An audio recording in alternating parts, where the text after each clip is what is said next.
Welcome to study current point. आज है 20 मई 2020।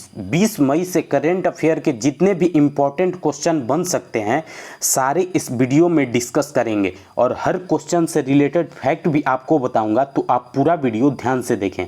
इससे पहले हमारे चैनल पर नए हैं तो सब्सक्राइब करके बेल के बटन को दबा दें।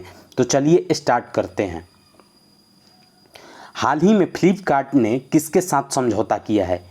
इस क्वेश्चन का आंसर सी हो जाएगा। फ्लिपकार्ट ने हाल ही में विशाल मेगा मार्ट के साथ समझौता किया है।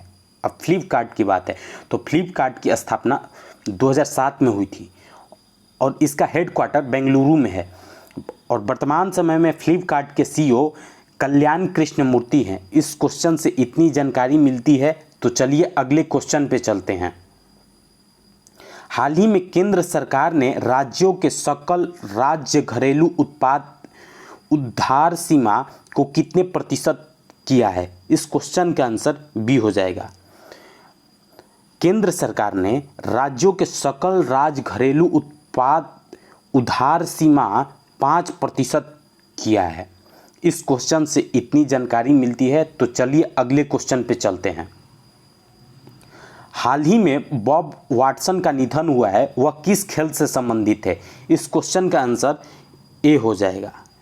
बॉब वाटसन बेसबॉल से संबंधित है। इस क्वेश्चन से इतनी जानकारी मिलती है तो चलिए अगले क्वेश्चन पे चलते हैं। हाल ही में वीडियो के जरिए केवाईसी स्वीकार करने वाला पहला बैंक कौन बना है? वीडियो के जरिए केवाईसी स्वीकार करने वाला पहला बैंक कोटक महिंद्रा बैंक बना है। केवाईसी का full form know your customer है। अब कोटक महिंद्रा बैंक की बात है तो कोटक महिंद्रा बैंक की स्थापना 2003 में हुई थी। इसका हेडक्वार्टर मुंबई में है और वर्तमान समय में कोटक महिंद्रा बैंक के सीईओ उदय कोटक हैं। इस क्वेश्चन से इतनी जानकारी मिलती है तो चलिए अगले क्वेश्चन पे चलते हैं। हाल ही में national real estate development council के नए महानिदेशक कौन बने हैं? इस क्वेश्चन का आंसर डी हो जाएगा। National real estate development council के नए महानिदेशक राजेश गोयल बने हैं। इस क्वेश्चन से इतनी जानकारी मिलती है तो चलिए अगले क्वेश्चन पे चलते हैं। हाल ही में परजीवी कवक की एक नई प्रजाति खोजी गई है। इसका नाम किसके नाम पर रखा गया है? इस क्वेश्चन का आंसर बी हो जाएगा।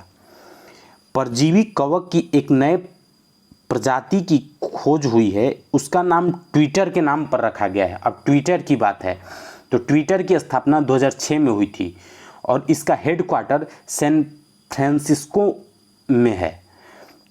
वर्तमान समय में ट्विटर के सीईओ जैक डॉर्सी हैं। इस क्वेश्चन से इतनी जानकारी मिलती है तो चलिए अगले क्वेश्चन पे चलते हैं। हाल ही में WHO के 73वें सत्र में भारत का प्रतिनिधित्व किसने किया है? इस क्वेश्चन का आंसर सी हो जाएगा। भारत के स्वास्थ्य मंत्री डॉक्टर हर्षवर्धन सिंह ने हाल ही में WHO के 73वें सत्र में भारत का प्रतिनिधित्व किया है। इस क्वेश्चन से इतनी जानकारी मिलती है तो चलिए अगले क्वेश्चन पे चलते हैं। हाल ही में किस राज्य सरकार ने कक्षा 10 की शेष परीक्षा रद्द करने की घोषणा की है? इस क्वेश्चन का आंसर ए हो जाएगा। हाल ही में मध्य प्रदेश सरकार ने कक्षा 10 की शेष परीक्षा रद्द करने की घोषणा की है। अब मध्य प्रदेश की बात है तो मध्य प्रदेश की राजधानी भोपाल है। मध्य प्रदेश के मुख्यमंत्री शिवराज सिंह चौहान हैं। मध्य प्रदेश के राज्यपाल लालजी टंडन हैं। इस क्वेश्चन से इतनी जानकारी मिलती है तो चलिए अगले क्वेश्चन पे चलते हैं। हाल ही में किसने पब्लिक हेल्थ स्कूल स्थापित करने की घोषणा की है? इस क्वेश्चन का आंसर ए हो जाएगा। पब्लिक हेल्थ स्कूल स्थापित करने की घोषणा दिल्ली विश्वविद्यालय ने की है। इस क्वेश्चन से इतनी जानकारी मिलती है तो चलिए अगले क्वेश्चन पे चलते हैं। हाल ही में रत्नाकर मतकारी का निधन हुआ है, वे कौन थे? रत्नाकर मतकारी एक मराठी भाषा के लेखक थे। इस क्वेश्चन से इतनी जानकारी मिलती है तो चलिए अगले क्वेश्चन पे चलते हैं। हाल ही में किसने बॉल को चमकाने के लिए थूक के इस्तेमाल पर प्रतिबंध लगाया है? हाल ही में आईसीसी ने बॉल को चमकाने के लिए थूक के इस्तेमाल पर प्रतिबंध लगा दिया है। इससे पहले ऑस्ट्रेलिया के क्रिकेट बोर्ड ने बॉल को चमकाने के लिए जो थूक का इस्तेमाल होता था उस पर प्रतिबंध लगाया था। अब आईसीसी की बात है तो आईसीसी का full form international cricket council है। आईसीसी की स्थापना 1919 में हुई थी और इसका हेडक्वार्टर दुबई में है। आईसीसी के वर्तमान समय में सीईओ मनु सहनी हैं और चेयरपर्सन शशांक मनोहर हैं। इस क्वेश्चन से इतनी जानकारी मिलती है तो चलिए अगले क्वेश्चन पे चलते हैं।